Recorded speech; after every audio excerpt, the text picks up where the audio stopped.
The Story of Dr. Dolittle by Hugh Lofting. Narrator read by Adele Piñeroles. Dr. Dolittle, read by Adam. Polynesia, read by Beth Thomas. The owl, read by Esteban Simonides. Chi-Chi the monkey, read by Adele Piñeroles. Dab Dab the duck, read by Rachel. Jip the dog, read by Marianne. Gup Gup the baby pig, read by Super Coconut. Townsperson, read by Vanessa Cooley. Cat's Meat Man, recorded by Elijah Fisher. Sarah Dolittle, read by Dorothy Godfrey Smith. Horse, read by Willie. The White Mouse, read by Mary Kay. Crocodile, read by April Walters. African Man, read by Larry Wilson. The King of Jolliginki, read by Paul Simonon. Prince Bumpo, read by James Curran. Biggest Baboon, read by Michael C. Johnson. Chief Chimpanzee, read by Lydia. The Major of the Marmosets, read by Rachel. Grand Gorilla, read by Larry Wilson. Tiny Red Monkey, read by Super Coconut. The Push Me, Pull You, read by Esteban Simonides. The Leader of the Lions, read by James Curran. The Queen Lioness, read by Shiloh Fusello. Swallows, read by April Walters. Big Black Rat, read by Michael C. Johnson. Ben Ali, the Barbary Dragon, read by Beth Thomas. Pirate 1, read by Rachel. Pirate 2, read by Mary Kay. Shark, read by Michael C. Johnson. Little Boy, read by Lydia. Porpoises, by April Walters. Eagles, read by April Walters. The Sailor, read by James Curran. Fisherman, read by Michael C. Johnson. Mayor, read by Larry Wilson. Introduction, read by Donald Cummings. There are some of us now reaching middle age who discover themselves to be lamenting the past in one respect, if in none other, that there are no books written now for children comparable with those of 30 years ago. I say written for children because the new psychological business of writing about them as though they were small pills or hatched in some especially scientific method is extremely popular today. Writing for children rather than about them is very difficult, as everybody who has tried it knows. It can only be done, I am convinced, by somebody having a great deal of child in his own outlook and sensibilities. Such was the author of The Little Duke and The Dove in the Eagle's Nest. Such the author of A Flatiron for a Farthing and The Story of a Short Life. Such, above all, the author of Alice in Wonderland. Grown-ups imagine that they can do the trick by adopting baby language and talking down to their very critical audience. There never was a greater mistake. The imagination of the author must be a child's imagination, and yet maturely consistent, so that the White Queen in Alice, for instance, is seen just as a child would see her, but she continues always herself through all her distressing adventures. The supreme touch of the White Rabbit pulling on his white gloves as he hastens is again absolutely the child's vision, but the White Rabbit as guide and introducer of Alice's adventures belongs to mature grown insight.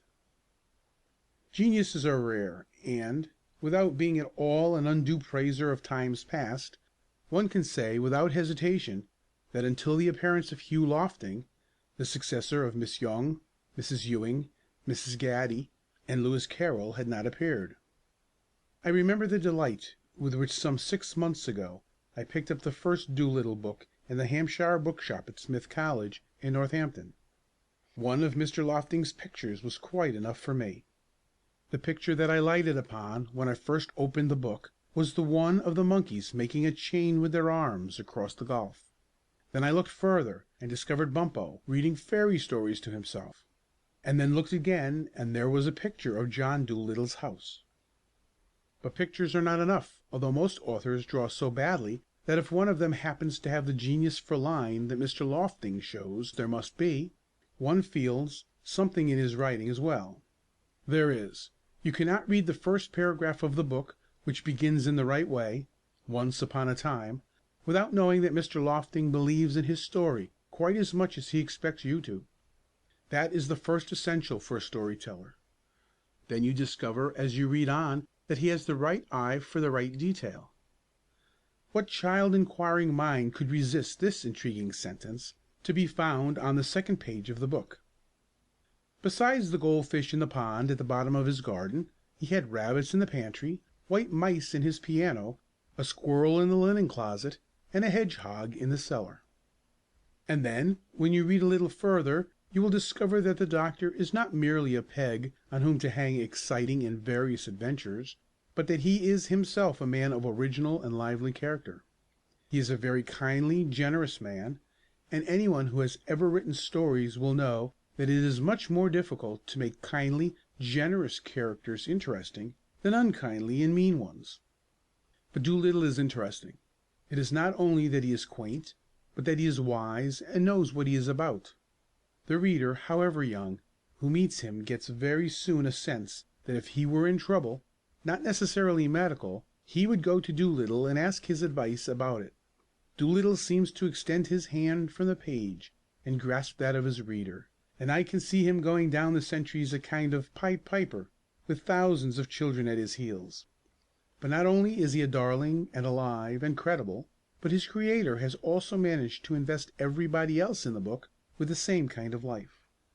Now this business of giving life to animals, making them talk and behave like human beings, is an extremely difficult one. Lewis Carroll absolutely conquered the difficulties, but I am not sure that anyone after him until Hugh Lofting has really managed the trick. Even in such masterpieces as The Wind in the Willows, we are not quite convinced. John Dolittle's friends are convincing because their creator never forces them to desert their own characteristics. Polynesia, for instance, is natural from first to last. She really does care about the doctor, but she cares as a bird would care, having always some place to which she is going when her business with her friends is over. And when Mr. Lofting invents fantastic animals, he gives them a kind of credible possibility which is extraordinarily convincing. It will be impossible for anyone who has read this book not to believe in the existence of the Push-Me-Pull-You, who would be credible enough even were there no drawing of it, but the picture on page 145 settles the matter of his truth once and for all. In fact, this book is a work of genius, and, as always with works of genius, it is difficult to analyze the elements that have gone to make it. There is poetry here, and fantasy, and humor, a little pathos, but above all, a number of creations in whose existence everybody must believe, whether they be children of 4, or old men of 90, or prosperous bankers of 45. I don't know how Mr. Lofting has done it. I don't suppose that he knows himself. There it is, the first real children's classic since Alice. Hugh Walpole. End of Dramatis Personae, an introduction.